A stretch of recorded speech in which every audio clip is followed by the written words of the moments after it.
आजा आजा कौन बजा रहा है?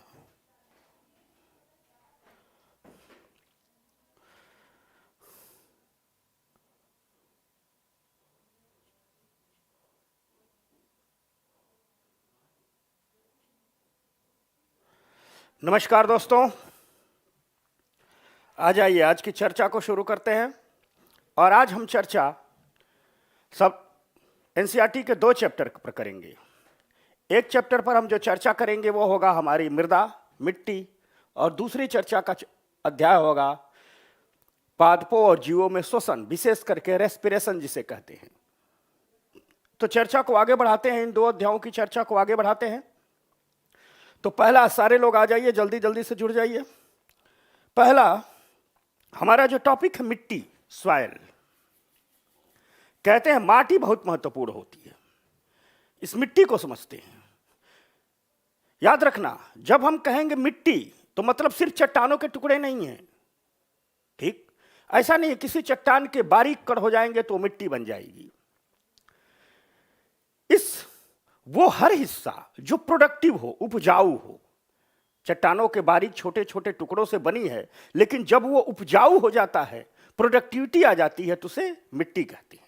सब कुछ इस माटी पर ही खड़ा है, सब कुछ इस माटी से ही बना है। इसलिए कहते हैं ना कि मिट्टी से बने और मिट्टी में मिल जाएंगे। फिलहाल ये तो रही जीवन के निस्सारता, सार रहा हमारे आपका कि मिट्टी से बने हैं, मिट्टी में मिलेंगे।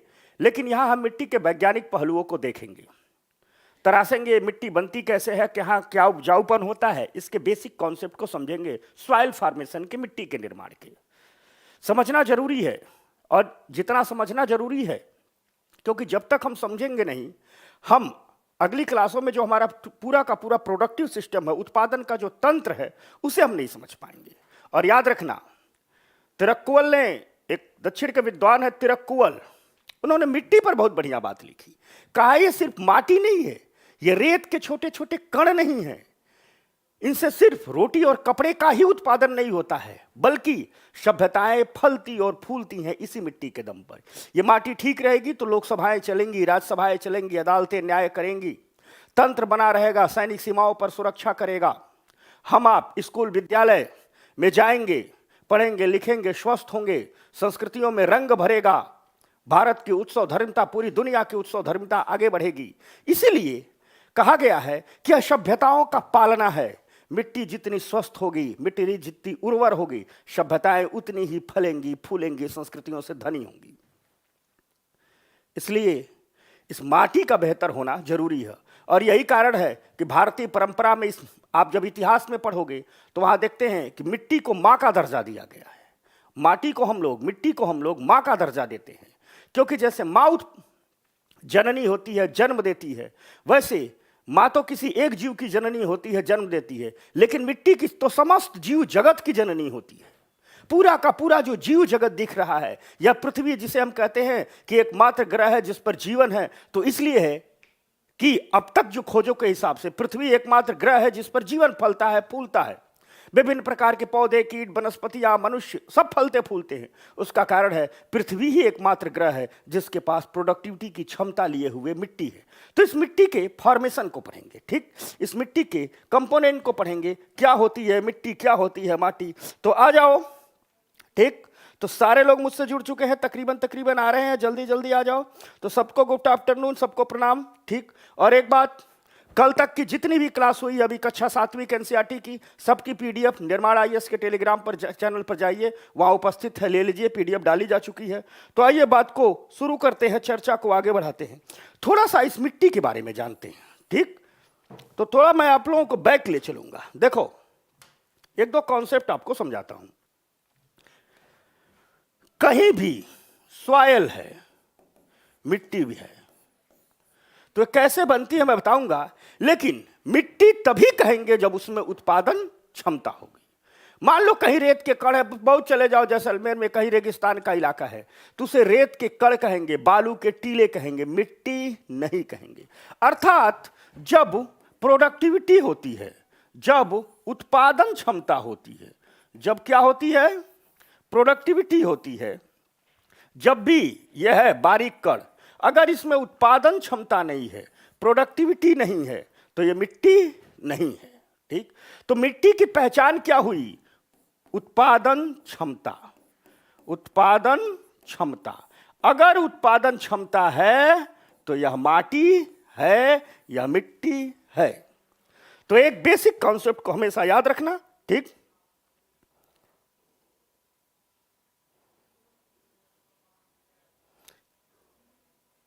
अच्छा, आ जाओ भाई, इंदिरा गांधी आईएएस एकेडमी आ जाओ, आपका वेलकम है, स्वागत है। ठीक, इंदिरा गांधी आईएएस एकेडमी, आपका वेलकम है, स्वागत है। ठीक, हाँ, तो शायल तभी होगी जब उसमें उत्पादन क्षमता हो।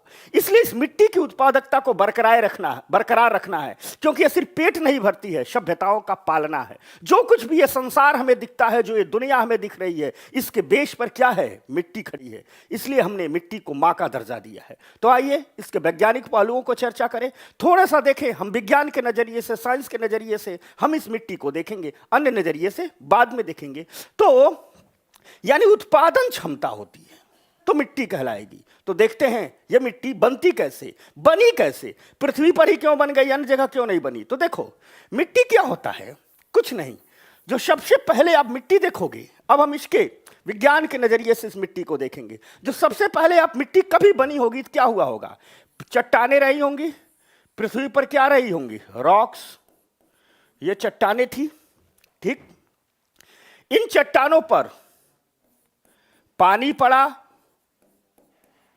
जल पड़ा, इन चट्टानों की वायु से क्रिया हुई। ठीक, एयर से क्रिया हुई। ठीक, विभिन्न क्लाइमेट के कारण, जलवायु के कारण, ठीक, चट्टानों में टूट फूट हुई, अपर्दन हुई, यानी जलवायु परिस्थितियों की क्रिया हुई। जलवायु की क्रिया, जलवायु की क्रिया हुई। कल मेरा कोई विद्यार्थी लिख रहा था कि साफ साफ लिखते नहीं, अब साफ दिख रहा है, जलवायु की क्रिया होगी। ठीक, चल भाई, ये कौन इच्छाधारी? सिद्धि, पढ़ भाई, कमला हैरिस, आ जाओ। तो भाई जी लोग, यानी चट्टाने आई, चट्टानों पर जलवायु की क्रिया हुई, और पानी की क्रिया हुई, एयर की क्रिया हुई, जलवायु की क्रिया हुई, और इन सारी क्रियाओं से मिट्टी का अपक्षय हुआ, अपर्दन हुआ, और यह चट्टाने, सारी मिट्टी नहीं, चट्टानों का अपक्षय और अपर्दन हुआ, और यह चट्टाने छोटे छोटे बारीक टुकड़ों में टूट गई। यह चट्टाने छोटे छोटे बारीक टुकड़ों में क्या हो गई? टूट गई। ठीक, यानी इन चट्टानों से क्या बन गए? सॉयल पार्टिकल बन गए। ठीक, पार्टिकल बने, या इन्हें रॉक पार्टिकल भी कहते हैं। तो चट्टानों के टुकड़े बन गए। ठीक, पार्टिकल बन गए। समझ में आ गई बात? लेकिन यह पार्टिकल मिट्टी नहीं है। समझ में आ गई बात? यह पार्टिकल मिट्टी नहीं है। मिट्टी बहने की पहली अवस्था है कि पार्टिकल बनेंगे। तो पार्टिकल किससे बने? इन चट्टानों से बने। बाद में इस पार्टिकल पर पानी गिरा, यहां भी पानी गिरा। ठीक, यहां भी एयर आई, यहां भी पौधों वनस्पतियों के टुकड़े, प्लांट के टुकड़े, जो मरे हुए पौधे वनस्पतियां इत्यादि थे, वे यहां आए, और यहीं पर जन्म हुआ बैक्टीरिया का। देखो, हमेशा बैक्टीरिया नुकसानदायक नहीं होता है। यहीं पर जन्म हुआ बैक्टीरिया का, केचुए का, और इन सब लोगों ने बैक्टीरिया, अब देखो, पत्तियों का टुकड़ा आ गया, पानी आ गया, एयर आ गया, बैक्टीरिया आ गया, केचुआ आ गया। अब जो पत्तियों जीवों के, कोई जीव, यही केचुआ मरेगा, इसी में दूसरा केचुआ इसे बैक्टीरिया सड़ा देगा। ठीक, पत्तियों के टुकड़े गिरेंगे, सड़ेंगे, ढेर सारे जीव जंतु सड़ेंगे, और जब ढेर सारे जीव जंतु इसमें सड़ने लगे, गलने लगे, मिट्टी में मिलने लगे, तो कहा जाता है कि बैक्टीरिया, केचुए जब इन पौधों वनस्पतियों के अंगों को सड़ाते हैं तो उससे क्या बनता है? ह्यूमस बनता है। उससे क्या बना? ह्यूमस बना। ह्यूमस, उससे क्या बन गया दिख रहा है? ह्यूमस। या ह्यूमस ही मिट्टी को उपजाऊ बनाता है। क्या बनाता है? मिट्टी को उपजाऊ बनाता है। ठीक, यानी मिट्टी को क्या बनाता है? प्रोडक्टिव बनाता है। प्रोडक्टिव बनाता है, मिट्टी को प्रोडक्टिव बनाता है। यानी बात ये निकल करके आई, जब ये पूरी की पूरी साइकिल चलती है, जब यह पूरी की पूरी क्रिया चलती है, तो हमारे सामने क्या आती है? हमारे सामने मिट्टी आती है। समझ में आ गई बात? अर्थात अगर हमें दो भागों में बांट दें तो सॉइल फॉर्मेशन को दो तरीकों से समझे, तो एक तो है ह्यूमस बनने की प्रक्रिया और दूसरा है चट्टानों के छोटे छोटे टुकड़ों में टूटने की प्रक्रिया। समझ में आ गई बात? यह बात क्लियर हो गई किसी को? ठीक, समझ रहे ना? रविंदर भारद्वाज, सर मैं कल आपकी क्लास नहीं ले पाया था क्योंकि रिकॉर्ड क्लास कहां से मिलेगी? तो प्लेलिस्ट में जाओ, निर्माण आईएएस के, वहां से क्लास मिल जाएगी। ठीक, तो बोधिसत्वा चल ध्यान दे, तू बाइडेन और ट्रंप में ध्यान कम लगाई था। अर्थात दो बातें हमने समझा, पूरी की पूरी ये फॉर्मेशन हो गया। इसको हम अगर ऐसे कर दें, ठीक, अगर इसको हम ऐसे कर दें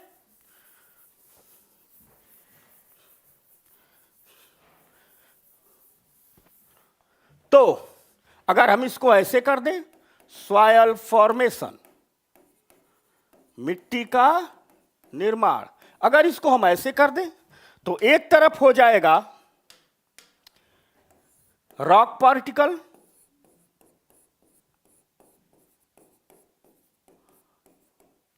ठीक, चट्टानों के छोटे छोटे टुकड़े, ये मान लो टुकड़े हो गए, और दूसरी तरफ हो जाएगा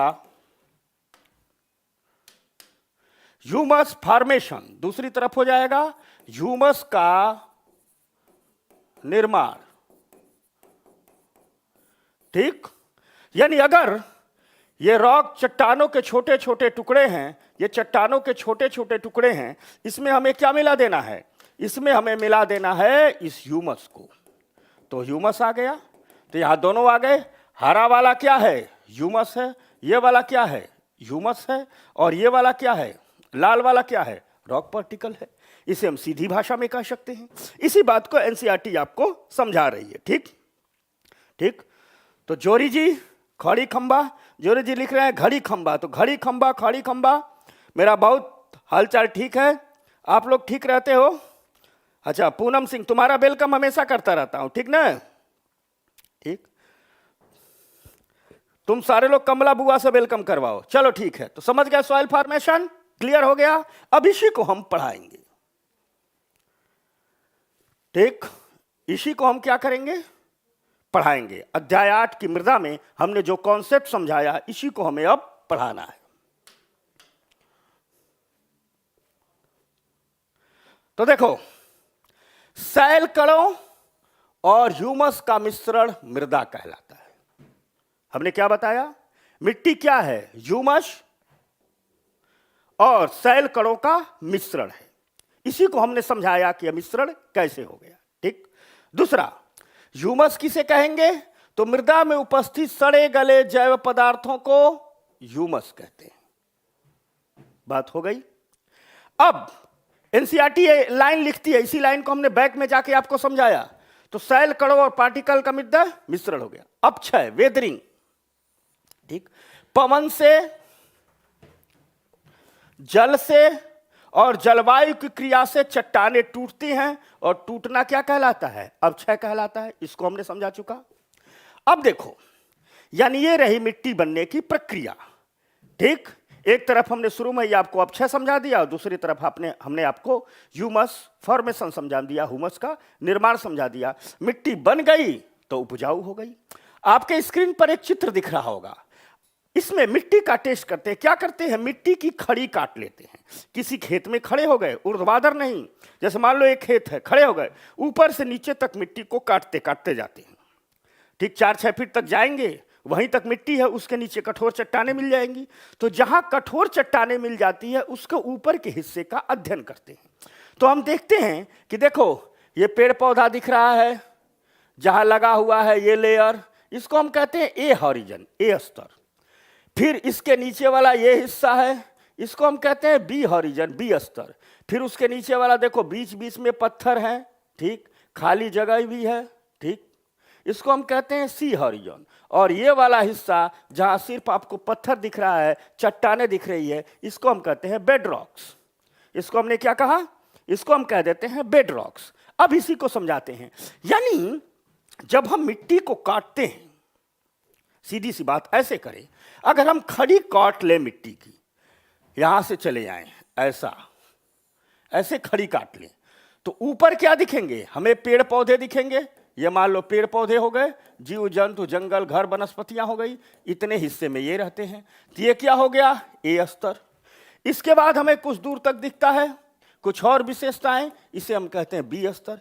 फिर देखते हैं कि ये बीच बीच में मिट्टी है, चट्टान बिखरे हुए हैं, लेकिन ये सटे नहीं हुए हैं, यानी इनके बीच में हम कह सकते हैं कि पोर भी है। इनके बीच में क्या है? पोर भी है, छिद्र भी है।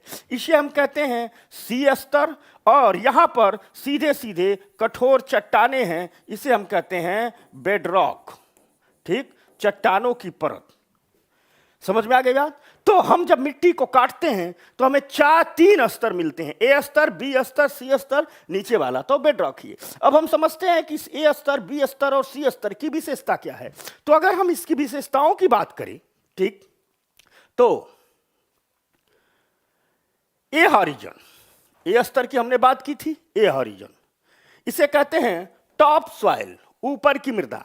अर्थात ऐसे बना लो, ठीक, तो जो ये पेड़ जहां उगा है, जहां ये पेड़ उगा है, सबसे ऊपर वाला क्या हो जाएगा? ए हॉरिजन। ठीक, इसी को हिंदी में कहते हैं ए संस्तर या शीर्ष मृदा। यानी ये ए हॉरिजन का हिंदी क्या है? ए संस्तर।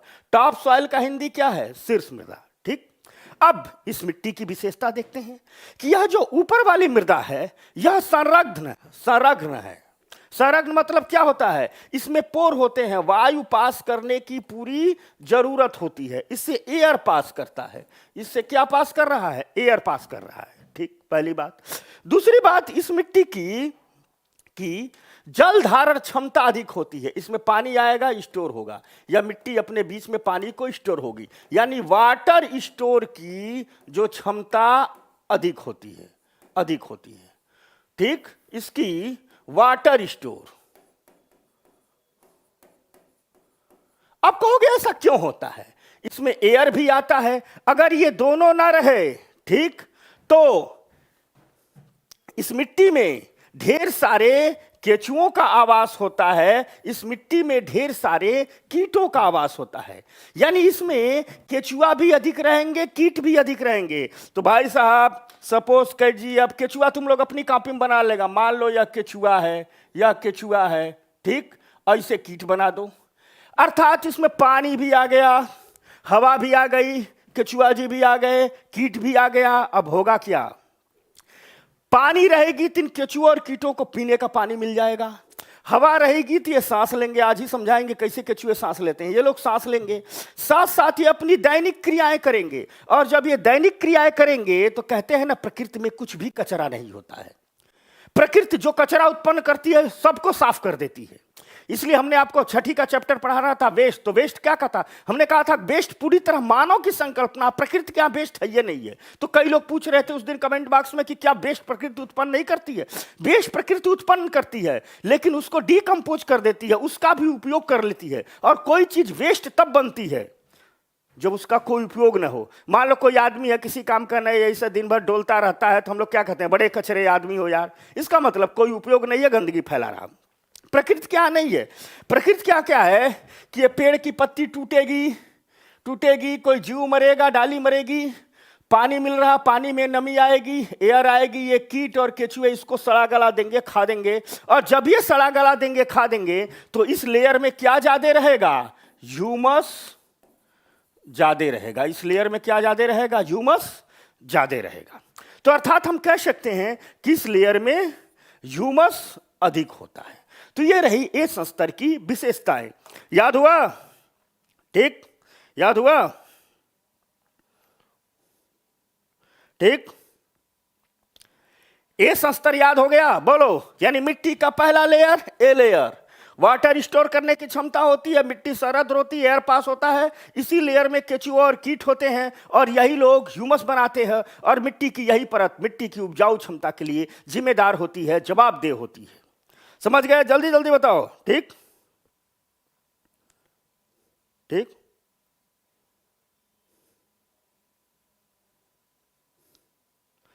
अच्छा, ये लिख रही है पहाड़ों पर भी सॉइल होती हैं। छोटू कुमार पूछ रहे हैं पहाड़ों पर भी सॉइल होती है। हाँ भाई, पहाड़ों पर भी सॉइल होती है। पत्थर की ऊपरी परत पर मिट्टियां लगी होती हैं, तभी तो पौधे उगते हैं। जहां मिट्टी नहीं होगी वहां पौधे नहीं होंगे। समझ में आ गई बात? कभी कभी पेड़ के ऊपर भी पेड़ उग जाता है, वहां भी मिट्टी होती है। पहाड़ों पर सॉइल की एक मोटी सी परत होती है। समझ गए? ठीक। अब जब आप बहुत ऊपर चले जाओगे, जैसे मान लो सब ट्रांस हिमालय में चले जाओ, कल हम पोल वाला एरिया पढ़ा रहे थे, ठीक। तो वहां क्या होता है कि वहां की जलवायु परिस्थितियां ऐसी हैं कि मिट्टी बहुत पतली है, बहुत नॉर्मल मात्रा की है। तो वहां जहां मिट्टी एकदम नहीं है वहां कुछ भी नहीं, एकदम व्हाइट व्हाइट बर्फ दिखेगी। लेकिन ट्रांस हिमालय में जाओगे अगर अपने हिमालय, तो कुछ ऊंचाई तक छोटी पतली मिट्टी की लेयर है। तो वहां क्या उगता है? काई उगती है, लाइकेन उगता है।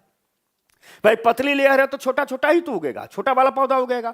तो काई उगता है, लाइकेन होता है। जहां तक पहाड़ आपको हरे भरे दिख रहे हैं, इसका मतलब वहां मिट्टी है। जहां एकदम सफेद बर्फ की चादर दिख रही है, कुछ भी हरा भरा, कुछ भी रंगीन नहीं दिख रहा है, तो इसका मतलब वो क्या है कि वहां मिट्टी नहीं है। समझ गए छोटू भाई? ठीक।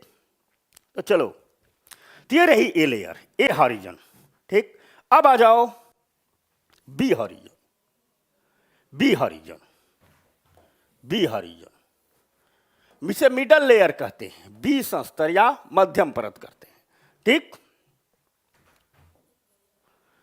अब देखो, हमने ये बनाया था, पहला वाला ए समझ ही गए, इसके नीचे है बी, इसके नीचे सी और यह है डी। अगर बी की बात करें तो इसकी तुलना में यह क्या होता है? कठोर होता है। ठीक। क्योंकि जितनी भी भुरभुरी चीजें होंगी, जो मिट्टी को भुरभुरा बना रहा है, जो केचुए कीट है, वो यहां ही है, यहां नहीं है। ठीक। और जब केचुए कीट यहां नहीं है तो ये कठोर होगा। दूसरी चीज, केचुए कीट नहीं है तो ह्यूमस यहां नहीं होता है, लेकिन फिर भी थोड़ी मात्रा में ह्यूमस पाया जाता है। कैसे पाया जाता है? होता क्या है कि इस लेयर पर जो ह्यूमस बना है, इस लेयर पर क्या बना है? ह्यूमस बना है। ह्यूमस तो बन गया, लेकिन बाद में क्या हो गई? वर्षा हो गई, रेनफॉल हुआ। ठीक। रेनफॉल, तो इस वर्षा के बाद ये पानी रिस रिस करके यहां आएगा।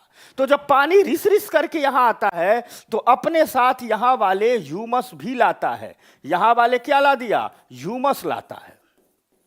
इसका तात्पर्य है कि ह्यूमस यहां बनता नहीं है, लेकिन रिस रिस करके पानी के साथ ह्यूमस आ जाता है। मतलब इस लेयर में कठोर होती है, ह्यूमस होता है, लेकिन पहली लेयर की तुलना में क्या होता है? कम होता है। तो बी लेयर की विशेषता क्या हो गई कि पहली लेयर की तुलना में यहां ह्यूमस कम होता है, तो अधिक कठोर होती है, ह्यूमस कम होता है। हां, खनिज अधिक होते हैं, मिनरल्स अधिक होते हैं। कहोगे क्यों खनिज अधिक होते हैं? अब यह सवाल का जवाब कौन बताएगा मुझे? ठीक। ठीक। सचिन कुमार लिख रहे हैं, हेलो सर। ठीक।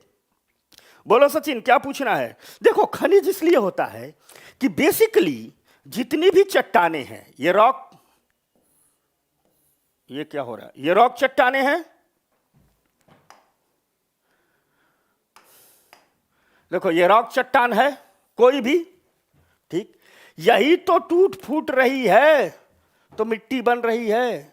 तो जब ये टूट फूटती है तो जो सबसे पहले टूटेगी वो ये लेयर होगा, उसके बाद जो टूटेगी ये लेयर होगा, उसके बाद जो टूटेगी ये लेयर होगा। तो जो सबसे पहले टूटी थी उस पर जलवायु की क्रिया सबसे कम हुई थी, जो सबसे बाद में टूटी थी उस पर जलवायु की क्रिया क्या हो गई थी? अधिक हुई थी। तो यह चट्टान अपने मूल स्वरूप में रह जाती है, मूल स्वरूप से थोड़ा ही बदलती है। जब मूल स्वरूप से थोड़ा ही बदलती है तो इसमें खनिज की मात्रा अधिक होती है। तो एग्जाम के हिसाब से सवाल क्या निकला कि जहां ए रीजन में ह्यूमस अधिक होता है, ठीक, वहीं सी रीजन में, ये सी लेयर है, सॉरी, ए रीजन में ह्यूमस अधिक होता है, वहीं बी रीजन में क्या होता है? खनिज अधिक होता है, मिनरल्स अधिक होते हैं।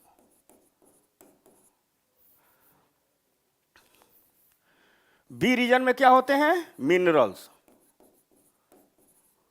तो इस बात को हमेशा याद रखना है कि ए रीजन में ह्यूमस अधिक, बी रीजन में मिनरल्स अधिक।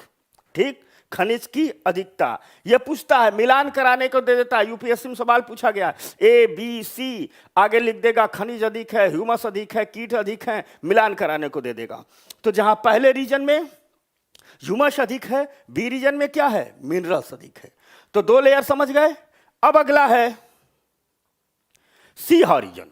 ठीक, सी हॉरिजन, सी स्तर इसे बोलते हैं। देखो, हमने शुरू में आपको दिखाया था, यहां ना, आपको यहां हमने कहा था कि ये सी हॉरिजन, देखो ये छोटे छोटे पत्थर हैं, लेकिन बीच में क्या है, जगह है। यहां भी पत्थर, अर्थात पत्थर पाए जाते हैं इतने बड़े बड़े, यानी छोटे छोटे मृत पत्थर नहीं पाए जाते हैं। साथ साथ दो पत्थरों के बीच में दरारें पाई जाती हैं। तो यह विशेषता है इस सी रीजन की, क्योंकि अभी ये व्यवस्थित नहीं हुआ है। तो अगर हम बात करें इस सी रीजन की विशेषता पर, हम जब चलते हैं सी स्तर पर, तो हम क्या कहते हैं, छोटे छोटे शैलों से बनी हुई है। यह ए हो गया, पौधा हो गया, यह बी, यह ए हो गया, यह बी हो गया, यह सी हो गया। ठीक, तो इसमें क्या है, यहां पर शैले तो हैं, यहां पर शैले तो हैं, यहां पर शैले हैं, छोटे छोटे पत्थर के टुकड़े हैं, लेकिन ये छोटे छोटे पत्थर के टुकड़े आपस में चिपके हुए नहीं है, चट्टानों की तरह नहीं है, यानी टूट फूट करके अलग हुए होंगे। मिट्टी निर्माण की प्रक्रिया में भाग नहीं ले पाए, क्योंकि इनके ऊपर दूसरी परत आ गई, ये तीसरी परत आ गई। तो इसकी विशेषता है कि इस परत में एक जब ये है, तो इन दोनों के बीच में दरारें पाई जा रही है कि नहीं पाई जा रही है। ठीक, तो हम कह सकते हैं कि दो विशेषता है, पत्थर के छोटे छोटे टुकड़े, छोटे छोटे टुकड़े, और साथ साथ इस लेयर में दरारें पाई जाती हैं। ठीक, यही इसकी विशेषता है, इस परत में दरारें पाई जाती हैं, छोटे छोटे शैलों से बनी होती हैं। सबकी एक एक विशेषता याद रखना है। और सबसे लास्ट में सबसे नीचे का लेयर है, यह कठोर चट्टानों का लेयर है। यहां पर क्या पाई जाती हैं, यहां पर कठोर चट्टानें पाई जाती हैं। ठीक, कठोर चट्टानें, यह आपने मिट्टी की एक हॉरिजॉन्टल काट को लिया और उसको बुनावट के आधार पर समझा।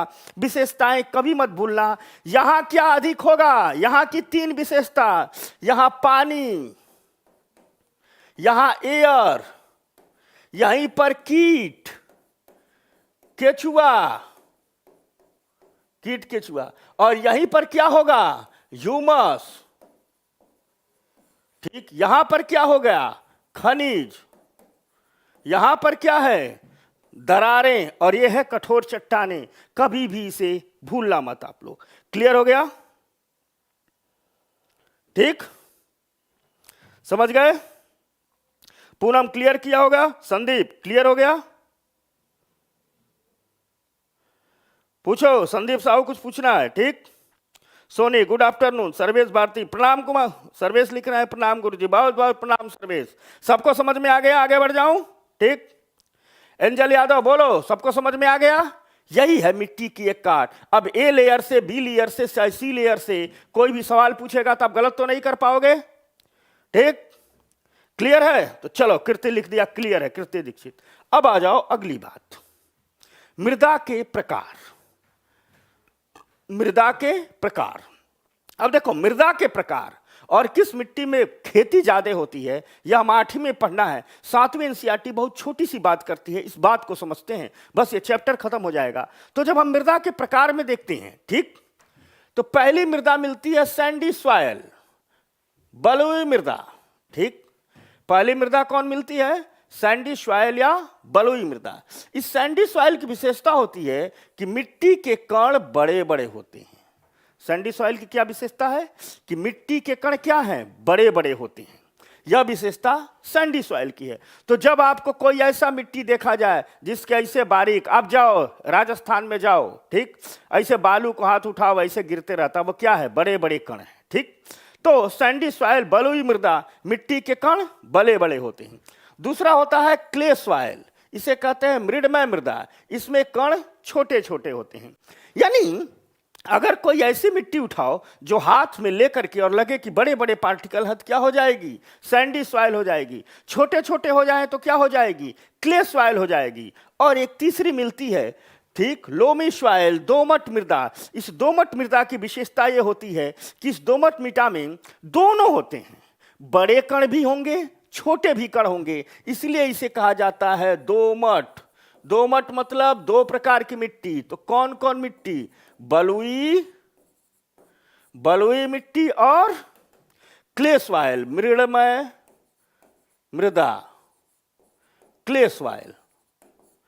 क्ले सॉइल, तो दोनों होंगे, तो दोनों के पार्टिकल क्या होते हैं, बराबर बराबर होते हैं, दोनों के पार्टिकल बराबर बराबर होते हैं। अब जब दोनों के पार्टिकल बराबर बराबर हो जाएंगे, मान लो दोनों के पार्टिकल बराबर बराबर हो जाएंगे, लाल और काला, तो दो प्रकार की मिट्टी है, इसलिए क्या कहा जाता है, इसे दोमट मृदा कहा जाता है। समझ में आ गई बात?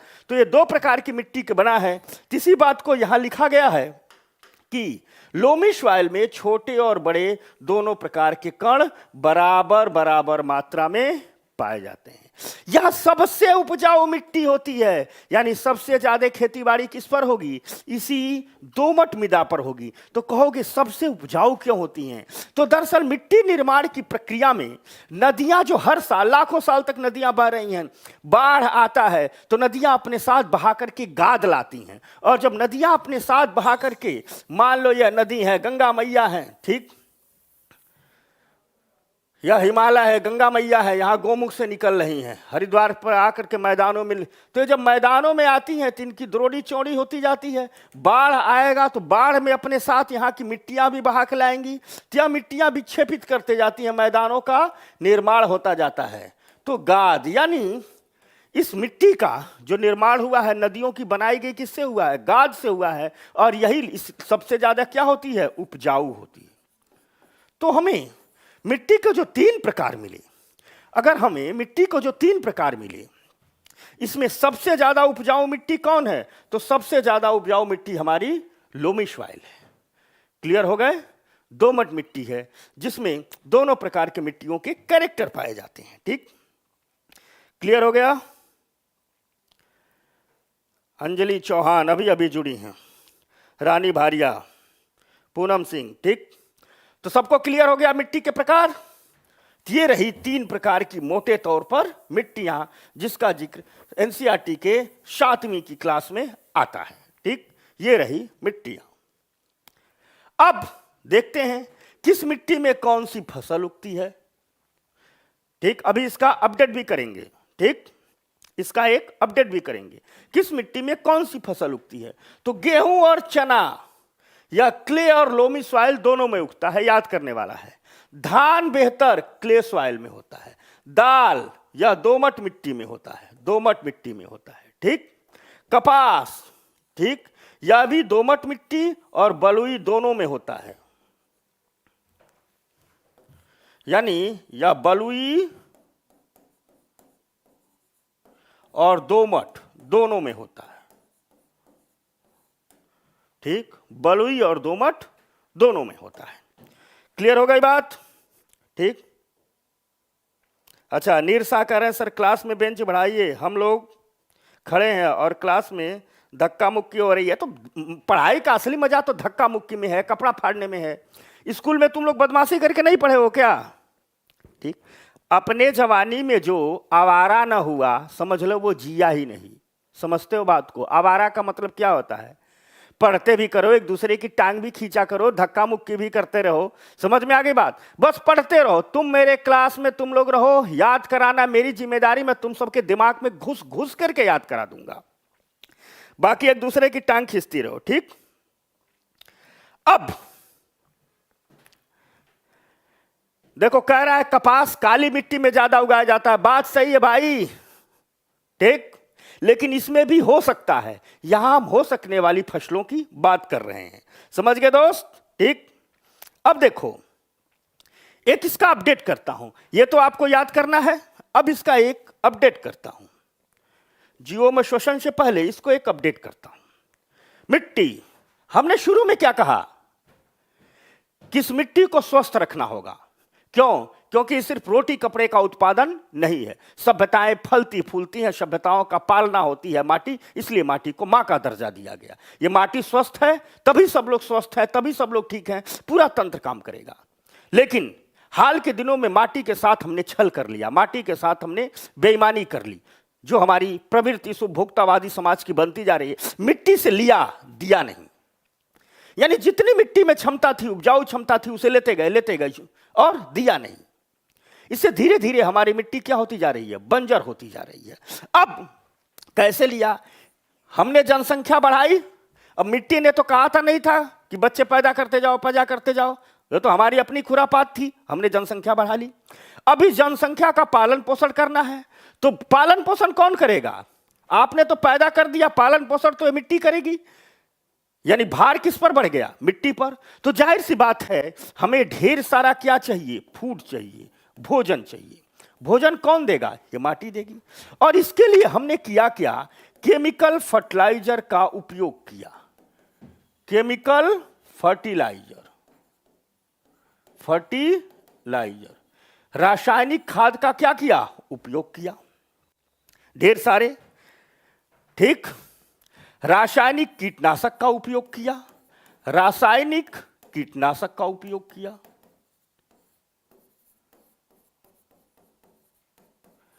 अब इससे हुआ क्या?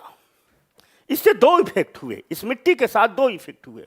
हुआ क्या कि मान लो इस मिट्टी में नेचुरल रूप से केमिकल फर्टिलाइजर का यूज कर रहे हैं। सपोज दैट हमने मिट्टी में केमिकल डाल दिए, यूरिया खाद सपोज दैट हमने डाल दी, सबसे ज्यादा हमारे यहां यूरिया डाल दी।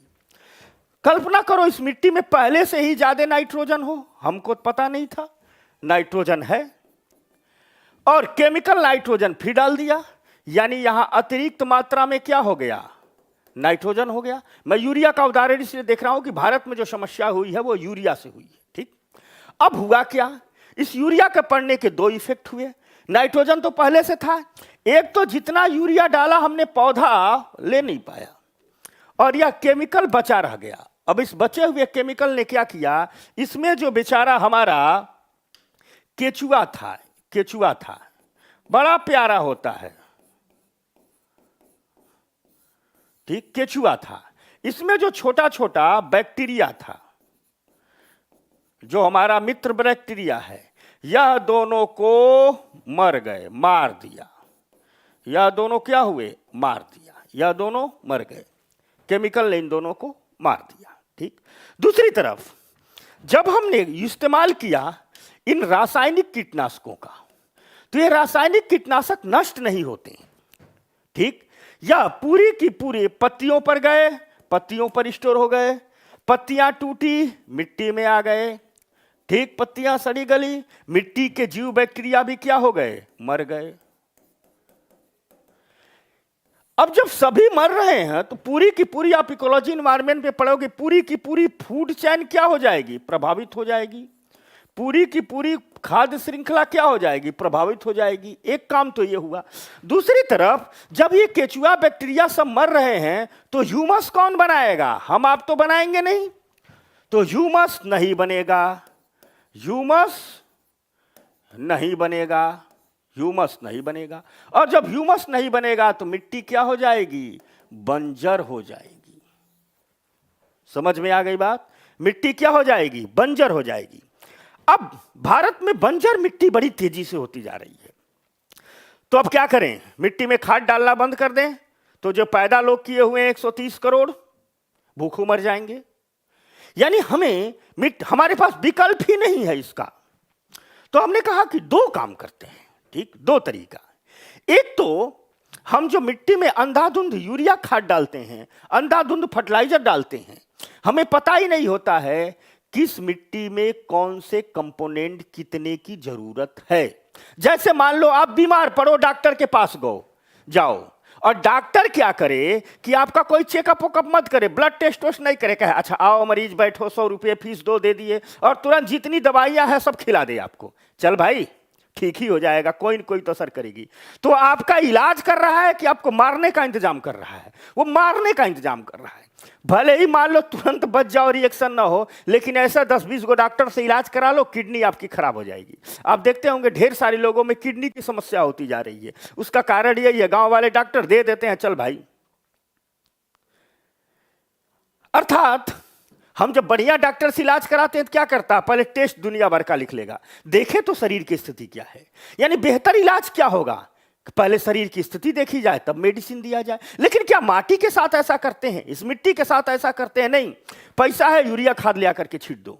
या हमने मिट्टी के साथ बेईमानी की, तो सरकार ने कहा नहीं, इसको हम ठीक करेंगे। अब हम फर्टिलाइजर डालने से पहले अपने मिट्टी को टेस्ट करेंगे, और 2015 में इसी समस्या के समाधान के लिए ठीक लाया गया सॉइल हेल्थ कार्ड स्कीम। क्या लाया गया?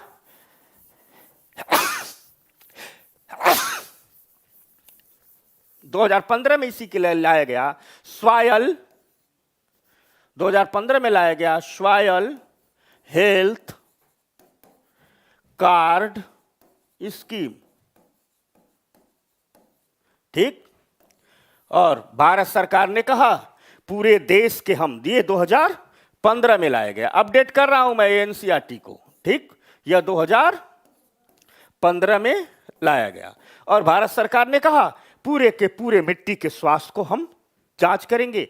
एक सॉइल हेल्थ किट बना दी गई है। आप ले जाइए ब्लॉक पर अपने खेत की मिट्टी, और जब मिट्टी को आप देते हैं तो इसके तहत किसान को प्रत्येक खेत का एक सॉइल कार्ड दिया जाता है। क्या दिया जाता है?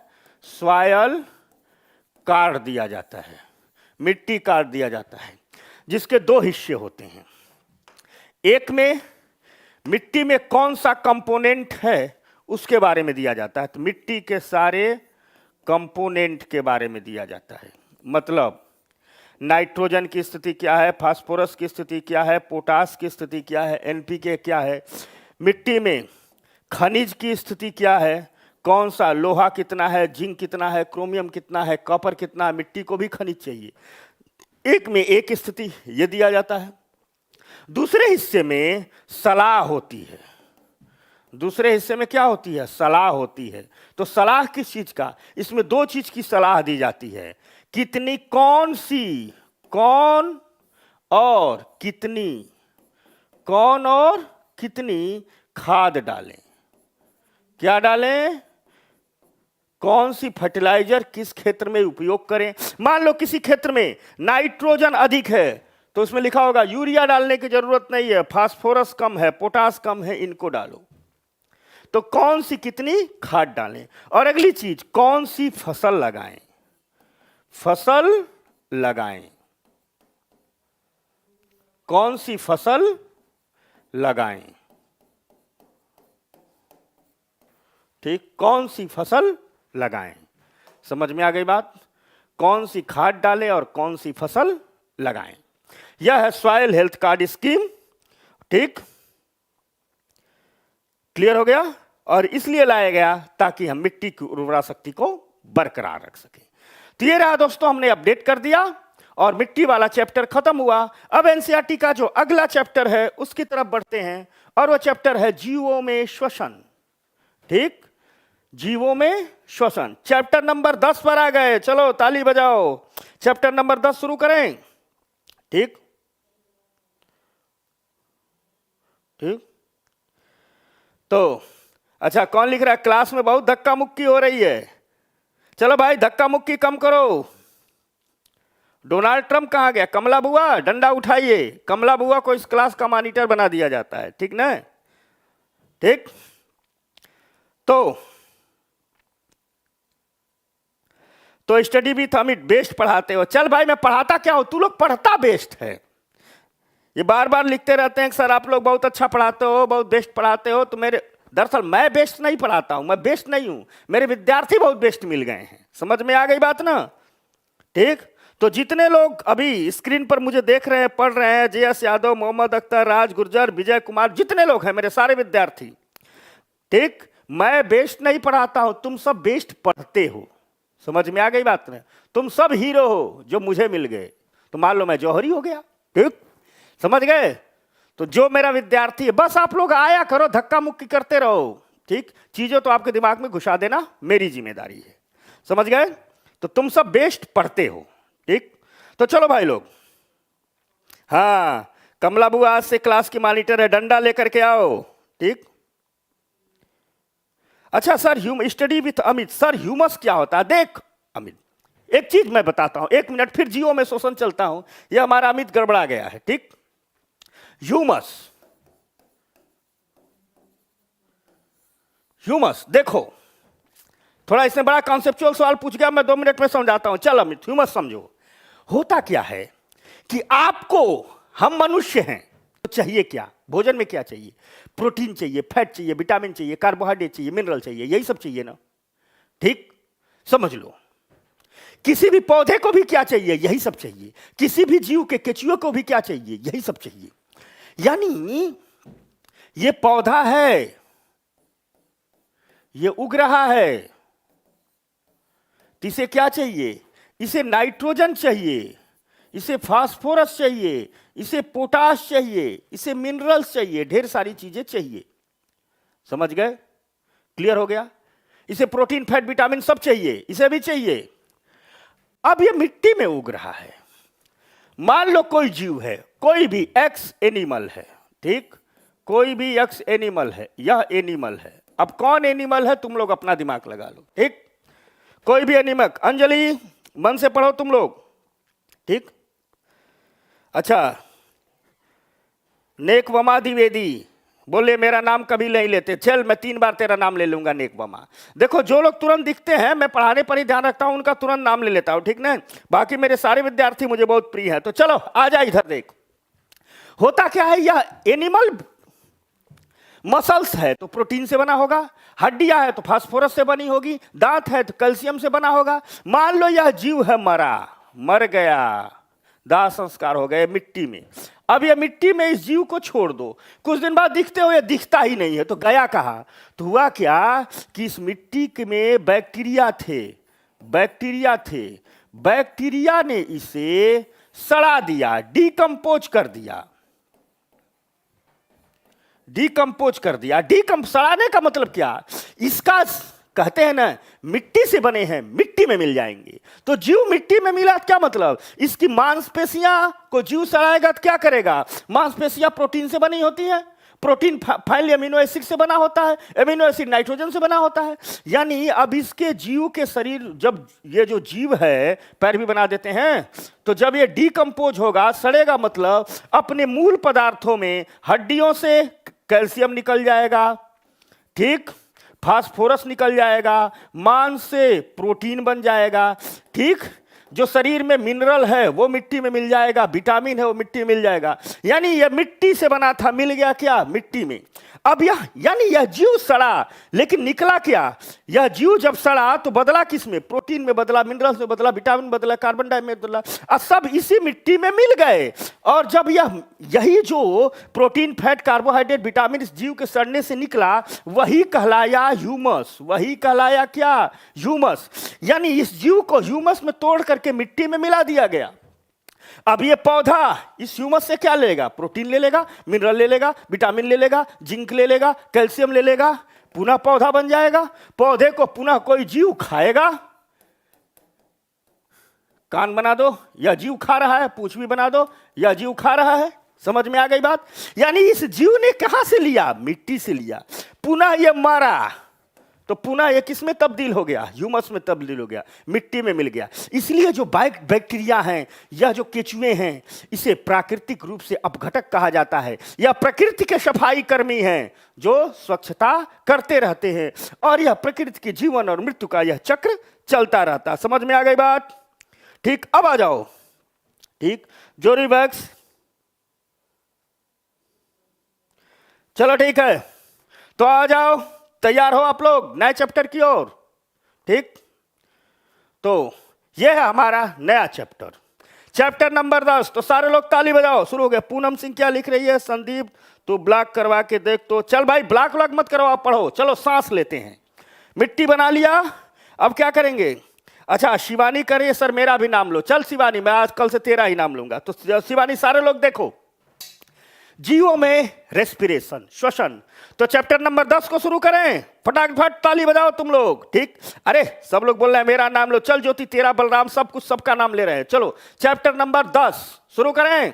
तो फटाफट ताली बजाओ तुम लोग, ठीक? तो देखो, जीवों में श्वसन, चैप्टर नंबर 10 का बात क्या है? जीवों में श्वसन, ठीक?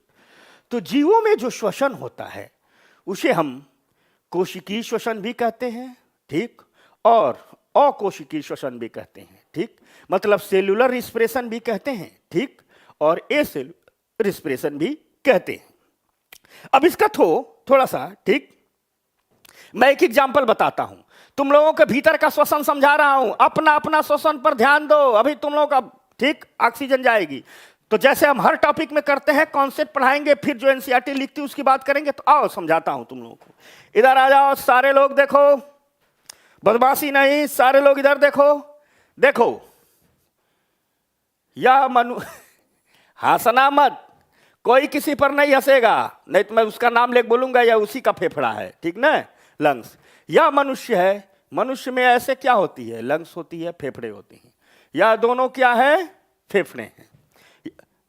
रुक जा बे, फेफड़ा थोड़ा फेफड़ा टाइप का नहीं बन रहा है, चल रुक जा तू लोग, रुक जा भाई,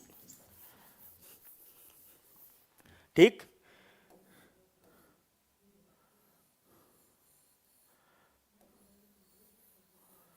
या लंग्स हो गए, या मनुष्य के क्या है, लंग्स है, ठीक। देख फेफड़े हैं, यह हो गया लंग्स, या मनुष्य के क्या हो गए, फेफड़े। अभी चित्र में भी समझाऊंगा। देखो अब ये फेफड़े क्या होते हैं, फूलते रहते हैं, पिचकते रहते हैं, फूलते रहते हैं, पिचकते रहते हैं, ठीक। समझना, जब हम सांस लेते हैं, मान लो सांस ले रहे हैं, यानी क्या ले रहे हैं, एयर अंदर आ रहा। अभी इसको समझ लो, टब दे समझ जाओगे। एयर अंदर आ रही है, एयर अंदर आ गई। अब हरा वाला एयर बनाते हैं, एयर अंदर आ गई, इन फेफड़ों में भर गई। विस्तार से नहीं बताएंगे, हल्का सा बता रहे हैं, ठीक। और इन्हीं फेफड़ों से ब्लड पाइप निकलती है। यह क्या है, ब्लड पाइप है, समझ गए। यह क्या है, ब्लड पाइप है। अब यह कौन कौन सी पाइप है अगली क्लास में समझेंगे। और ये ब्लड पाइप है, तो इसमें कौन घूम रहा होगा, इसमें ब्लड घूम रहा होगा, ब्लड घूम रहा होगा। तो ब्लड पाइप में ब्लड ही घूमेगा, पानी नहीं घूमेगा। और जहां ब्लड है, ठीक, वहां हीमोग्लोबिन इत्यादि भी है, कहानी बाद में।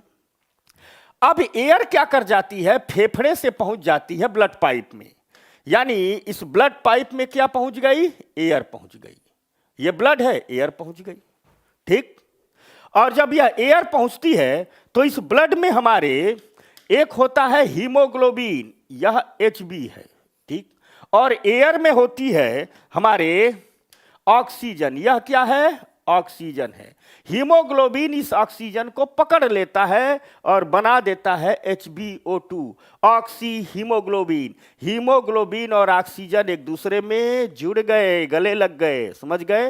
हीमोग्लोबिन ने ऑक्सीजन को पकड़ लिया, जुड़ गया, ठीक। शिवांगी पूछ रहे किसका फेफड़ा है, मैं अभी बताऊंगा, ठीक। चल भाई, ठीक, जुड़ गया। अब यह ब्लड जहां जहां जाएगा इस ऑक्सीजन को लेके जाएगा, दोस्ती हो गई है, ठीक। जहां जहां जाएगा लेके जाएगा, बहुत गहरे संबंध हैं, तो लेके जा रहा है। यहां होती है हमारी बेचारी कोशिका, ये कोशिका माता है, ठीक। ये समझ लो है हमारी सेल, यह है हमारी सेल। यह आता है, यह हमारी क्या है, सेल है। यह जो ब्लड पाइप है, यह क्या करती है, इस सेल को ऐसे ऐसे आएगी, घेरेगी, परिक्रमा करेगी और ऐसे निकल जाएगी, ऐसे निकल जाएगी, पुनः आकर के यहां फेफड़े से जुड़ जाएगी। अभी तुम लोग समझोगे, मजा आ जाएगा, समझ गया। यह हमारी सेल, सेल में ढेर सारे चीज हैं, इसमें बहुत सारी चीज हैं, इसी में है। अभी हम बहुत कुछ नहीं बता रहे हैं, हम आपको सिर्फ जितने, इसी में है यह माइटोकांड्रिया। यह क्या है, माइटोकांड्रिया, माइटो कोशिक, माइटोकांड्रिया, इसको माइटो लिख दिए, माइटोकांड्रिया है, पूरा नाम क्या है, माइटोकांड्रिया, ठीक, ठीक। शिवांगी, जो मन से नहीं पढ़ेगा मैं उसी का फेफड़ा बोल दूंगा, समझ में आ गई बात। नेकमा, जो बदमाशी करेगा ये उसी का फेफड़ा है, ठीक। तो चल भाई, यश उपाध्याय, ठीक, तो हो गया। इधर देखो, क्या माइटोकांड्रिया है। अब होता क्या है, कहानी देखो। चलो सारे लोग सांस लो तेजी से, अपना अपना सांस लो तेजी से। देखो, सांस लिया तेजी से, सांस भरी, एयर आई, फेफड़ा फूल गया, ऐसे फूलेगा, यानी एयर का दबाव पड़ेगा। और जब एयर का दबाव पड़ता है तो ऑक्सीजन घुल गई, समझ गए। और ऑक्सीजन ऐसे ऐसे आई। जब ऑक्सीजन यहां आती है या यहां आई तो ऑक्सीजन घुस जाती है सेल में और आ जाती है यहां पर माइटोकॉन्ड्रिया में। यानी माइटोकॉन्ड्रिया में कौन आ गया? तो माइटोकॉन्ड्रिया में आ गई हमारी ऑक्सीजन, O2 आ गई। ठीक, समझ गए बात को? माइटोकॉन्ड्रिया में कौन आ गया? ऑक्सीजन आ गया, O2 आ गई। अब ब्लड के माध्यम से आ रही है। आज हम सिंपल समझाना चाहते हैं, इसमें बहुत सारी बातें हैं, लेकिन अगले क्लासों में जहां जो आएंगी वही समझाएंगे। तो अब आ गया, समझना, आ गई ऑक्सीजन। यहां पहले से खाना खाए थे ना, पिछले क्लास में एक दिन खाना खिलाए थे ना, मतलब खिलाए नहीं, खाना कैसे पचता बताए थे ना। जब सब क्लास खत्म होगा तो खाना भी खिलाएंगे, ठीक ना, भंडारा करवाएंगे, तुम लोगों को बुला बुला करके आना। तो हम खाना खाए थे तो डाइजेशन हुआ था, और डाइजेशन से फाइनल प्रोडक्ट क्या बनता है? ग्लूकोज। ठीक, और ग्लूकोज जाकर के मिलता किसमें है? ब्लड से। तो यही ब्लड जो ऑक्सीजन लेकर के आया है, यही ब्लड यहां ग्लूकोज भी लेकर के आता है और माइटोकॉन्ड्रिया में छोड़ देता है। यानी यहां क्या आ गया है? ग्लूकोज। तो यह ग्लूकोज को लेकर के आया था और छोड़ दिया था। समझ में आ गई बात? क्लियर हो गया? तो यानी हमारी माइटोकॉन्ड्रिया में ऑक्सीजन भी आ गई है, ग्लूकोज भी आ गया है। अब ग्लूकोज कैसे आएगा यह अलग कहानी है, एक दिन बताए थे, डाइजेशन जब पढ़ाएंगे फिर 9वीं में तो अलग से बताएंगे। इसमें भी अभी बहुत बातें हैं, हमें सिर्फ मोटे तौर पर जानना है। सांस लिया, इसे सांस लो, भरा, फेफड़ा फूला, दबाव पड़ा, ऑक्सीजन अंदर गई, हीमोग्लोबिन से बड़ी मोहब्बत है ऑक्सीजन को, पकड़ लिया इसने, कहा आ जाओ आ जाओ, HbO2 बन गया। अब दोनों घूम रहे हैं, लेकिन यहां तो मोहब्बत हुई, यहां तो साथ है, यहां आकर के दोनों में लड़ाई हुई। ठीक, यहां आकर के दोनों लड़ लिए, यहां तक तो HbO2 साथ है आए हैं, समझ गए हो ना, यहां ये O2 साथ है आए हैं, यहां लड़ लिए। ऑक्सीजन ने कहा चल हट, रिश्ता खत्म, ब्रेकअप हुआ। तो ऑक्सीजन कहां चला गया? अंदर आ गया। अब बेचारा बच गया कौन? हीमोग्लोबिन। बच गया कौन? हीमोग्लोबिन। अपना डोनाल्ड ट्रंप कहां गया? जैसे आजकल डोनाल्ड ट्रंप की हाल हो गई है ना, अकेले अकेले घूम रहा है। डोनाल्ड ट्रंप कहां गया भाई? ठीक ठीक, बस पूनम जल्दी भंडारा है, ठीक, आ जाओ। तो मान लो ये हीमोग्लोबिन हो गया डोनाल्ड ट्रंप। अब ऑक्सीजन तो अलग हो गई, आ गई सेल में, कैसे आती है बाद में बताएंगे। यह बेचारा हीमोग्लोबिन अब धीरे धीरे धीरे धीरे हीमोग्लोबिन घूम रहा है, यह हीमोग्लोबिन यहां आ गया है, ऐसे घूम रहा है। ठीक, कहानी अलग है, हमें आज इस पर आना है। यानी कोशिका में ऑक्सीजन भी आ गई है, ग्लूकोज भी आ गई है। अब यह ऑक्सीजन इस ग्लूकोज को जला देगी। ऑक्सीजन ने ग्लूकोज को क्या कर दिया? जला दिया। और जब ऑक्सीजन ने ग्लूकोज को जलाया तो एनर्जी निकली। क्या निकली? एनर्जी निकली। और जलने से गैस कौन सी निकलती है? तो जलने से निकलती है carbon dioxide gas, carbon dioxide निकली। अब यह कार्बन डाइऑक्साइड इस ब्लड पाइप में रिस करके आ गई। तब तक आ गया यह हीमोग्लोबिन, यह कहेगा मैं अकेला हूं, आ जाओ अब दोस्ती तुमसे होगी। तो फिर यह हीमोग्लोबिन क्या करेगा? पुनः इस कार्बन डाइऑक्साइड से जुड़ जाएगा और अब बना लिया क्या? HbCO2। अब यह आएगा ऐसे, यहां आ गया। और जब यहां आएगा तो पुनः यहां तक बेचारा आया है, पुनः CO2 कहेगी हम चले, हमारा काम हो गया। CO2 पुनः यहां आ जाएगी, रिलीज हो जाएगी, ये बाहर निकल जाएगी। समझ में आ गई बात? कैसे आई और गई, समझ गए? क्लियर हो गया? अब यहां एक चीज समझना, इस कोशिका के पहले सिर्फ ऑक्सीजन और कार्बन डाइऑक्साइड की यात्रा हो रही है, कोई क्रिया नहीं हो रही है। यानी यहां से हीमोग्लोबिन इस ऑक्सीजन को पकड़ करके यहां तक ला रहा है, ऑक्सीजन अंदर घुस गई। फिर ये बेचारा अकेले आ रहा है, यहां CO2 निकली है, लेके वापस आ गया। ये तो रही ऑक्सीजन और कार्बन डाइऑक्साइड का परिवहन। यानी ब्लड सिर्फ परिवहन कर रहा है, काम कहां हो रहा है? काम हो रहा है कोशिका की माइटोकॉन्ड्रिया में। और कोशिका की माइटोकॉन्ड्रिया में क्या हो रहा है? सीधी भाषा में कहें तो यह ऑक्सीजन इस ग्लूकोज को जला दे रहा है, और जब यह ऑक्सीजन इस ग्लूकोज को जला दे रहा है, ऊर्जा निकल जा रही है। इसी ऊर्जा के निकलने को ही श्वसन बोलते हैं। श्वसन का मतलब है ना हाँफ रहे नहीं, अगर ऑक्सीजन आकर के इस ग्लूकोज को जलाएगा नहीं तो श्वसन कंप्लीट नहीं हो पाएगा। और इसी श्वसन से जो ऊर्जा निकलती है, या जो ऊर्जा निकली है, इसी से हमारा जीवन चलता है। यानी हम कहते हैं जीवन के लिए दो चीजें चाहिए, खाना भी चाहिए, यही डाइजेस्ट होकर किसमें बनेगा, ग्लूकोज में, और सांस भी चाहिए, क्योंकि ग्लूकोज है तो उससे कुछ होने वाला नहीं है। ग्लूकोज को जलना होगा, एनर्जी में तब्दील होना होगा, और जलाएगा कौन, ऑक्सीजन। समझ में आ गई बात? ठीक। अर्थात हम कह सकते हैं कि जो श्वसन की, हम क्या कहते हैं, श्वसन तब पूर्ण होता है जब वह ग्लूकोज को जला करके एनर्जी निकालता है, क्योंकि जीवन उस एनर्जी से चलता है। तो यह श्वसन पूर्ण कहां हो रहा है, कोशिका के भीतर, कोशिका के भीतर ही तो पूर्ण हो रहा है। तो श्वसन की क्रिया कहां संपन्न होती है, कोशिका के भीतर, और इसीलिए इसे कहते हैं कोशिकीय श्वसन। तो जितने भी जीव हैं सब में श्वसन की क्रिया कहां संपन्न होती है, कोशिका के भीतर। जब एनर्जी रिलीज होगी तब श्वसन संपन्न होगा, जिसे क्या कहते हैं, कोशिकीय श्वसन। समझ में आ गई बात? क्लियर हो गया? और मिटा दो इसे। अब देखो आप लोग, यानी हम कह रहे हैं क्या, कोशिकीय श्वसन।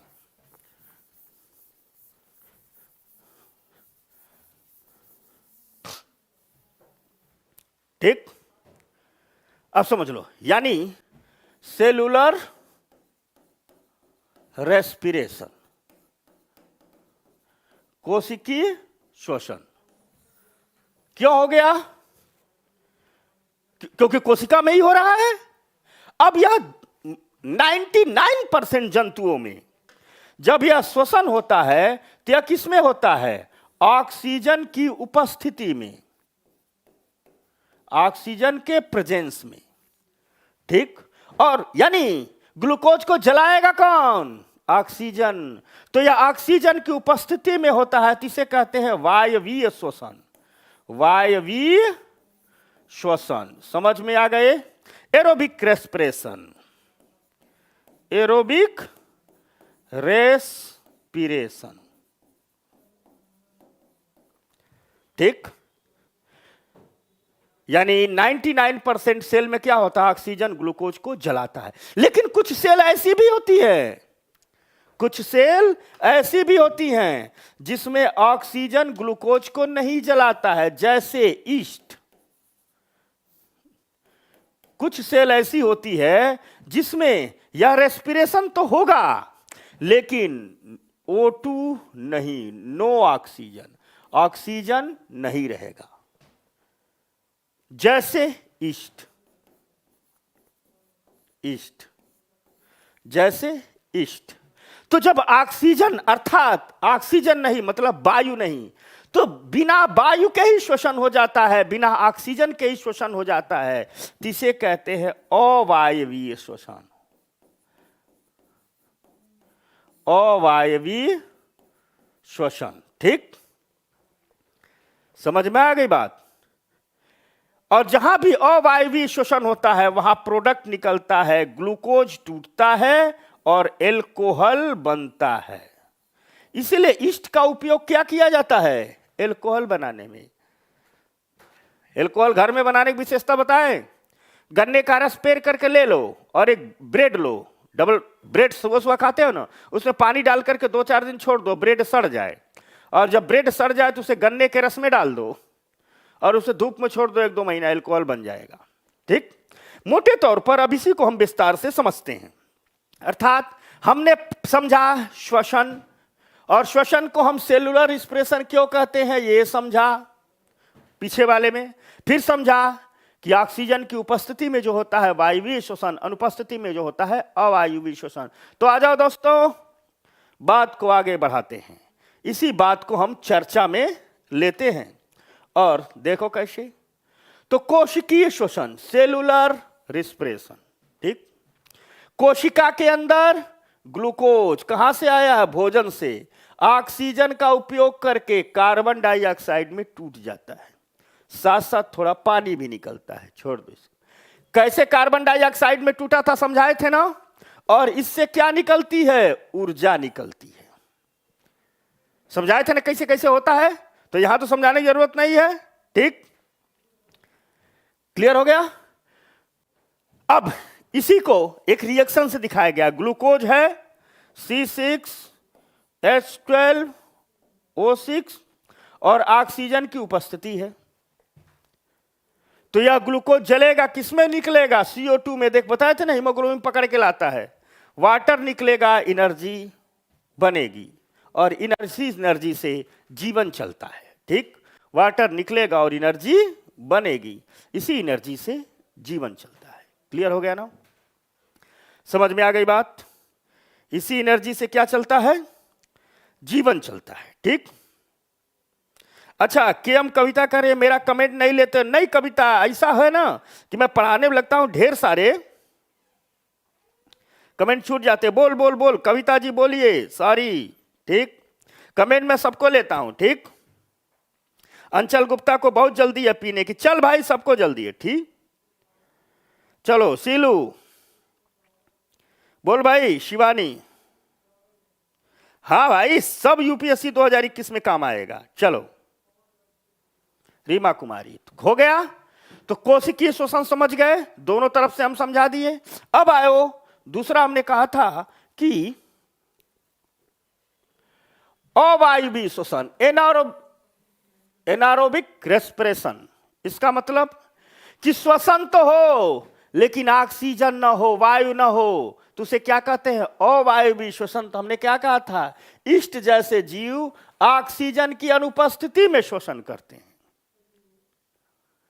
तो कैसे करेंगे? तो होता क्या है, ग्लूकोज इनको भी चाहिए, C6H12O6 इनके भी शरीर में होता है, लेकिन ऑक्सीजन नहीं है, तो यही ग्लूकोज एल्कोहल में टूट जाता है, C2H5OH। किस में टूट जाता है? एल्कोहल में। यह एल्कोहल है, यानी ग्लूकोज ब्रेक होगा किसमें? एल्कोहल में, C2H5OH। समझ में आ गई बात? क्या किस में ब्रेक हो जाएगा? एल्कोहल में। निकलेगी कार्बन डाइऑक्साइड और एनर्जी जनरेट होगी। तो हम कहते हैं, समझ गए ना, जहां भी अवायवीय श्वसन होगा वहां एल्कोहल बनता है। क्लियर हो गया? ठीक, बोलो भाई। ठीक,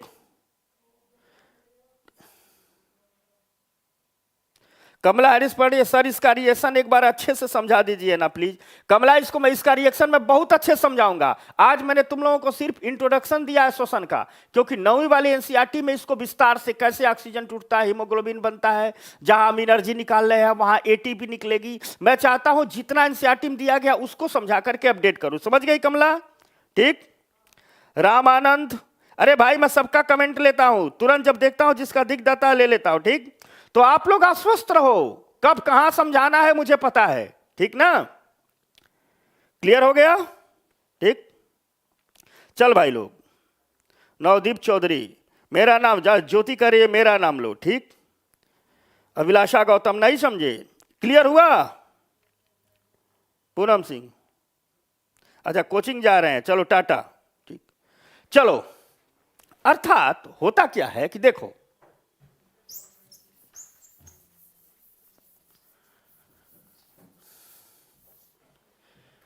यह है C6H12O6, ऑक्सीजन नहीं है, ईस्ट में टूटेगा।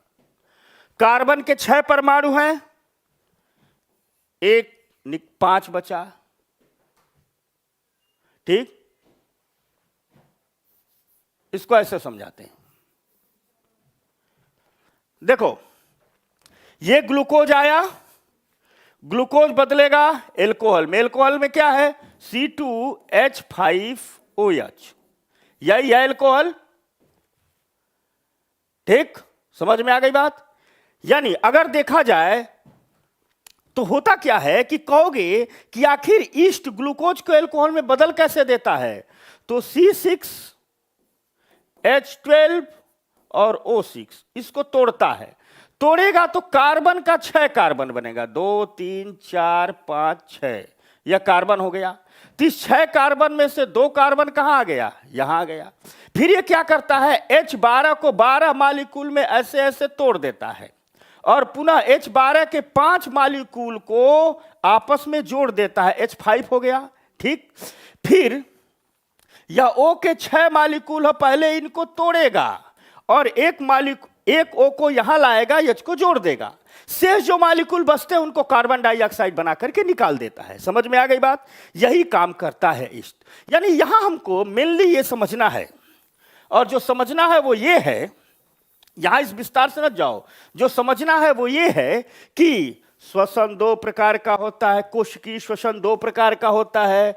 एक होता है ऑक्स, ठीक, कोशिका के भीतर, जिसे कोशिकीय श्वसन कहते हैं।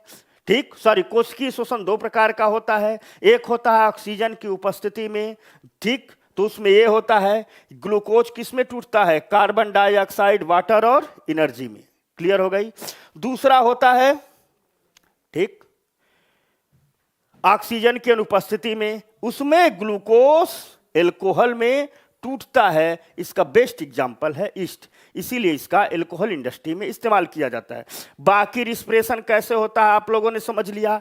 1-2 बातें बस और है, वह बातें और है कि इस अवायवीय श्वसन का उपयोग कहीं कहीं होता है हमारे जीवन में। जैसे ईस्ट का उपयोग हम कहां करते हैं, एल्कोहल के उत्पादन में। कहीं भी एल्कोहल बनता, महुआ से जो शराब बनाई जाती है, महुआ को पानी में लेकर के उबाल देते हैं, ईस्ट डाल देते हैं, सड़ता रहता है और फर्मेंटेशन हो जाता है। अंगूर से जो वाइन बनाई जाती है, ईस्ट से ही बनाया जाता है। अंगूर का जूस निकाल करके बॉयल करके ईस्ट डाल देते हैं, फर्मेंटेशन हो जाता है। हमारी कभी कभी मनुष्य के शरीर में हमारी ये जो पेशियां हैं, ये भी अवायवीय श्वसन करने लगती हैं, लेकिन बहुत थोड़ी देर के लिए करती हैं। कहोगे क्यों करती हैं भाई, होता क्या है कि बहुत तेजी से हम एक्सरसाइज कर रहे हैं, बहुत तेजी से दौड़ रहे हैं, और जब हम दौड़ते हैं या एक्सरसाइज करते हैं, व्यायाम करते हैं, आप मान लो ऐसे ऐसे एक्सरसाइज कर रहे हैं तो ये पेशियां काम कर रही नहीं, पैरों की पेशियां काम कर रही नहीं, या डांस कर रहे हैं तो पेशियां काम कर रही है नहीं, ये सब काम कर रही है। अब अचानक बहुत तेजी से दौड़ने लगे, डांस करने लगे, पेशियां काम करने लगी, तो पेशियों को क्या चाहिए, बहुत ज्यादा ऊर्जा चाहिए। बहुत ज्यादा ऊर्जा चाहिए तो हमें बहुत ज्यादा ऑक्सीजन चाहिए, लेकिन पेशियों को उस समय ऑक्सीजन उपलब्ध ही नहीं हो पाता है। ठीक, तो ऐसे में यानी पेशियां जब काम करती है तो ऊर्जा की जरूरत होती है, लेकिन उस समय पर्याप्त O2 की आपूर्ति नहीं हो पाती है। ऐसे में क्या करती हैं, ऊर्जा तो निकालना है, ऊर्जा की मांग तो पूरी करनी है। तो ये नेचुरल सिस्टम है हमारे पेशियों की, विशेष सिर्फ मसल्स की और कहीं नहीं, मसल्स की कोशिकाएं अपनी ऊर्जा की जरूरत को पूरा करने के लिए, समझना, अपनी ऊर्जा की जरूरत को पूरा करने के लिए अवायवीय श्वसन कर लेती हैं। यानी कोशिका में एनर्जी प्रोड्यूस होगी थोड़ी देर के लिए, लेकिन ऑक्सीजन के बगैर हो जाएगी। समझ में आ गई बात। हम मान लो दौड़ रहे हैं तो अचानक ऑक्सीजन चाहिए, पेशियां काम कर रही हैं, ज्यादा पेशियों को चाहिए, पेशियों को मिलेगा नहीं तो पेशियां क्या करेंगी, कहेंगे इमरजेंसी है, एनर्जी का उत्पादन कर लो बिना ऑक्सीजन की उपस्थिति में। तो व्यायाम करते समय, कसरत करते समय मनुष्य की पेशियां भी कभी कभी अवायवीय श्वसन कर लेती हैं। लेकिन आप देखते होंगे कि बहुत तेजी से कसरत करो, बहुत दौड़ पाओगे तो पेशियों में थकान आ जाती है, पेशियों में दर्द होता है, ऐंठन होने लगती है। वह इसलिए होता है कि हमारी पेशियां जब अवायवीय श्वसन करती हैं तो प्रोडक्ट के रूप में बनाती हैं लैक्टिक एसिड, और वह लैक्टिक एसिड हमारी सेल में क्या हो जाता है, जमा हो जाता है, और जब जमा होता है तो दर्द होता है। तो अगर कोई मान लो व्यक्ति बहुत व्यायाम किया, अचानक पेशियां ऐंठन होने लगे तो क्या कहा जाता है कि गर्म पानी से उसको मालिश कर दो या गर्म तेल से मालिश कर दो, गर्मी पहुंचेगी, लैक्टिक एसिड पुनः ब्लड में मिलेगा, यूरिन के रास्ते बाहर निकल जाएगा। तो कहने का तात्पर्य है कि अवायवीय श्वसन जहां उपयोग होता है, यानी अवायवीय श्वसन का उद्योग में क्या उपयोग है, एल्कोहल इंडस्ट्री इस अवायवीय श्वसन पर ही खड़ी है। दूसरी चीज, मनुष्य के शरीर में क्या अवायवीय श्वसन होता है, तो होता है, यूपीएससी में सवाल पूछा है, लेकिन सिर्फ पेशियों में, वो भी थोड़े समय के लिए, इमरजेंसी की एनर्जी रिक्वायरमेंट को पूरा करने के लिए, और व्यायाम इत्यादि करते समय करती हैं। इससे जो फॉर्मेशन होता है वो लैक्टिक एसिड का होता है, ठीक, और यही लैक्टिक एसिड पेशियों में जमा होने लगता है और पेशियों में ऐंठन होने लगती है। पेशियों में क्या होने लगती है, ऐंठन होने लगती है। इसका भी फार्मूला है, जैसे ग्लूकोज पेशी में है, ऑक्सीजन नहीं है, तो लैक्टिक एसिड में तोड़ देगा और पुनः ऊर्जा रिलीज हो जाएगी। ठीक, तो पेशी में ग्लूकोज, ऑक्सीजन नहीं है तो क्या निकलता है, याद रखना, ईस्ट में ऑक्सीजन नहीं है, ग्लूकोज टूट रहा है किसमें, एल्कोहल में। लेकिन मसल्स में, मनुष्य की पेशियों में ऑक्सीजन नहीं है तो ग्लूकोज टूट रहा है किसमें, लैक्टिक एसिड में। क्लियर हो गया, समझ में आ गई बात? ठीक ठीक। अब देखो लैक्टिक एसिड जमा हो गया, दर्द होने लगेगा यहां, ठीक, तो ऐंठन होने लगेगी, तो हम क्या कहेंगे कि गर्म पानी से नहला दो या तेल गर्म करके इसका मसाज कर दो, ठीक, जिससे हीट को टेम्परेचर मिलेगा, या लैक्टिक एसिड मेल्ट होगा, हमारे ब्लड में मिलेगा, यूरिन किडनी में जाएगा, फिल्टर होगा और यूरिन के रास्ते हमारे शरीर से बाहर निकल जाएगा। समझ में आ गई बात? तो यह कहानी रही रेस्पिरेशन की। तो आज हमने 2 चैप्टर समझा, ठीक, छोटे चैप्टर थे लेकिन मजेदार थे। पहला सांस लेना समझा और दूसरी कहानी हमने क्या समझी, मृदा की। कुछ बातें और हैं, ठीक, जैसे 1-2 चीजें समझा रहे हैं आपको। जब हम श्वसन समझा रहे थे तो हमने कहा था कि एक शब्द आता है अंतः श्वसन, इनहेलेशन, इसका मतलब है सांस को फेफड़े में भरना, और एक होता है उच्च श्वसन, सांस को बाहर निकालना। सांस को फेफड़े में कब भरोगे, ऐसे भरोगे। तो जब सांस को फेफड़े में भरते हैं तो हमारे फेफड़े फूल जाते हैं। क्यों फूल जाते हैं, तो देखो यहां आपको एक लंग्स दिखाया गया है, समझ गए, और यह है डायाफ्राम, इसी पर लंग्स खड़ा है। होता क्या है कि जब एयर अंदर आती है तो यह डायाफ्राम नीचे चला आता है, और जैसे जैसे मान लो यह डायाफ्राम नीचे आ गया है, ठीक, तो फेफड़ा क्या हो जाएंगे, बड़ा हो जाएंगे। और जब फेफड़े बड़े हो जाएंगे, समझना, एयर अंदर आ रही है तो ये डायाफ्राम, यह है लंग्स दोनों तरफ, और नीचे है यह जो हम बताए हैं डायाफ्राम। तो देखो डायाफ्राम नीचे आ गया है, तो जब डायाफ्राम नीचे आ जाता है तो फेफड़े बड़े होने लगते हैं, ठीक, और जब फेफड़े बड़े होने लगते हैं तो ढेर सारा इसमें क्या भर जाएगा, ऑक्सीजन भर जाएगा, एयर भर जाएगी। समझ में आ गई बात? क्लियर हो गया? अब यही ऑक्सीजन फिर ब्लड पाइप से कोशिका इत्यादि में जाएगी, कार्बन डाइऑक्साइड लेकर आएगी। तो कार्बन डाइऑक्साइड लेकर आएगी तो सांस छोड़ना है, तो सांस छोड़ना है तो प्रेशर बढ़ेगा इन फेफड़ों में, तभी तो सांस बाहर निकलेगी। तो ये जो डायाफ्राम है यह ऊपर चला जाता है, या नीचे था अब ऊपर चला आया। तो डायाफ्राम कहाँ चला जाता है, यह ऊपर चला जाता है, तो फेफड़ा छोटा हो जाता है। अब जब छोटा हो जाएगा तो प्रेशर क्या हो जाएगा, बढ़ जाएगा, और एयर बाहर निकल जाती है। तो सांस के फेफड़ों तक लेने, श्वसन नहीं, सांस के फेफड़ों तक लेने को हम क्या कहते हैं, इनहेलेशन, अंतः श्वसन। डायाफ्राम नीचे चला आता है। सांस को बाहर छोड़ने के लिए उच्च श्वसन को, ठीक, हम डायाफ्राम ऊपर चला जाता है, सांस बाहर चली जाती है। क्लियर हो गया भाई लोग? ठीक, हाँ, डायाफ्राम पार्ट ऑफ बॉडी, समझ गए? तो आज आप लोगों ने पूरी की पूरी बात को समझा, बूझा, ठीक। सॉयल और रिस्पिरेशन नाम का आपका चैप्टर यहीं तक था। 1-2 बातें और है, जैसे यह फेफड़े हैं, यह फैक्ट मैं बता रहा हूं, एनसीईआरटी में बिखरा हुआ फैक्ट है, फेफड़े हैं। जब हम सांस लेते हैं, ठीक, जब हम सांस लेते हैं, ठीक, तो इसमें ये मिट नहीं रहा, ठीक, जब हम सांस लेते हैं तो ऐसा नहीं है कि सिर्फ इसमें कार्बन डाइऑक्साइड ही मतलब नहीं रहती है, इसमें कार्बन डाइऑक्साइड रहती है, लेकिन इसका प्रतिशत होता है 0.04%। लेकिन हम जब सांस बाहर छोड़ते हैं तो इसमें प्रतिशत होता है 4.4%। याद रखना, ये परसेंटेज याद रखना, एग्जाम में पूछा जाता है। अर्थात जो हम सांस लेते हैं उसमें ऑक्सीजन क्या होता है, ज्यादा होता है, लेकिन ये तो सब जानते हैं। सवाल पूछता कार्बन डाइऑक्साइड कितनी होती है, तो कार्बन डाइऑक्साइड होती है जब हम सांस लेते हैं तो 0.0%, छोड़ते हैं तो 4.4%। तो इतनी बातें रही दोस्तों। आज आपने 2 चैप्टर पढ़ा, ठीक, आज आपने एक चैप्टर नंबर 10 पढ़ा, श्वसन, और उसके पहले आपने चैप्टर नंबर, ठीक,